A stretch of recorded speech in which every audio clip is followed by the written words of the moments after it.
Welcome to star kitchen சமையல். இன்றைக்கி நம்ம பார்க்க போகிறது ரொம்பவே ஆரோக்கியமான ஒரு ரெசிபி தாங்க பார்க்க போகிறோம். அதை பார்க்குறதுக்கு முன்னாடி நம்ம சேனல் லைக் பண்ணுங்கள், ஷேர் பண்ணுங்கள், கமெண்ட் பண்ணுங்கள், சப்ஸ்கிரைப் பண்ணுங்கள், கூடவே இருக்க பெல் பட்டனையும் ப்ரெஸ் பண்ண மறக்காதீங்க. இன்றைக்கி நம்ம பார்க்கக்கூடிய ஆரோக்கியமான ரெசிபி என்னன்னு பார்த்தீங்கன்னா, கால்சியம் மில்க் தாங்க பார்க்க போகிறோம். அதாவது கால்சியம் நிறைந்த ஒரு பால் நம்ம ரெடி பண்ண போகிறோம். இப்போ பார்த்திங்கன்னா நார்மலாகவே நம்ம குடிக்கக்கூடிய பாலில் கால்சியம் சத்து நிறையா இருக்கிறனால தான் பாலை உணவில் கண்டிப்பாக நம்ம சிறியவர்கள் முதல் பெரியவர்கள் வரை எல்லோரும் எடுத்துக்கணும் அப்படின்னு நம்ம சொல்கிறது. ஆனால் நம்ம குடிக்கக்கூடிய பாலை விட அதிக கால்சியம் நிறைந்த இன்றைக்கி ஒரு ரெசிபியை தான் நம்ம செஞ்சு காமிக்க போகிறோம். அதை எப்படி செய்யலான்னு பார்க்கலாம். இப்போ பார்த்திங்கன்னா நம்ம எடுத்துருக்கக்கூடிய பொருள் பார்த்திங்கன்னா வெள்ளை எள்ளு. நீங்கள் வெள்ளை எள்ளு வேணாவும் இதுக்கு பயன்படுத்தலாம், இல்லை கருப்பு எள்ளு வேணாவும் பயன்படுத்தலாம். வெள்ளை எள்ளு எதுக்காக பயன்படுத்துகிறோம் அப்படின்னா இதில் ரொம்ப கசப்புத்தன்மை இருக்காது. கருப்பு எள்ளில் கொஞ்சம் அதிகமாக கசப்புத்தன்மை இருக்கும். ஆனால் சத்துக்கள்னு பார்க்கும்போது நீங்கள் வெள்ளை எள்ளுலேயே நிறைய கால்சியம் சத்து இருக்குது. அதனால தான் நம்ம இன்றைக்கி வெள்ளை எள்ளு எடுத்திருக்கோம். ஒரு ஆளுக்கு ஒரு 2 டேபிள் ஸ்பூன் அளவுக்கு வெள்ளை எள்ளு எடுத்து வச்சுக்கோங்க. எடுத்து வச்சுட்டு ஒரு டம்ளர் தண்ணியில் ஓவர் நைட் ஊற வச்சுருங்க. ஊற வச்சுட்டு நம்ம இதை ஸ்ட்ரெயின் பண்ணி நம்ம கிரைண்ட் பண்ணி எடுக்க போகிறோம்.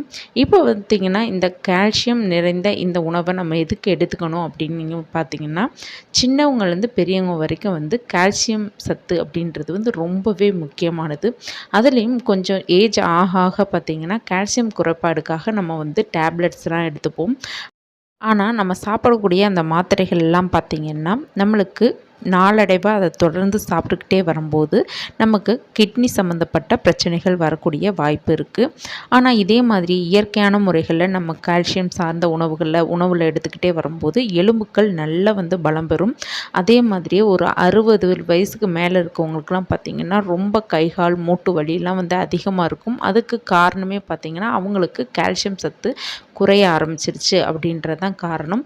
அப்போ இருக்கும்போது நம்ம இதை உணவில் நீங்கள் வாரத்தில் ஒரு 3 நாள் தொடர்ந்து எடுத்துக்கிட்டே வரும்போது அந்த கை கால் இடுப்பு வலி மூட்டு சார்ந்த எல்லா வலிகளும் குணமாயிரும்.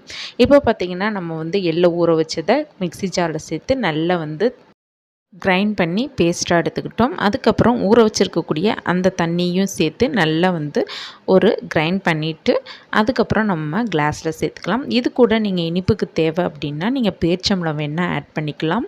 அப்படி இல்லை அப்படின்னா நீங்கள் இப்படியே கூட குடிச்சிங்கன்னா ரொம்ப கசப்பெலாம் இருக்காது, ரொம்ப நல்லா இருக்கும். அதே மாதிரியே பார்த்திங்கன்னா நீங்கள் இனிப்பு தேவைன்னு நினச்சிங்கன்னா தேனோ இல்லை நாட்டு சர்க்கரையோ எது வேணாலும் நீங்கள் இதில் ஆட் பண்ணி கூட நீங்கள் குடிச்சிக்கலாம்.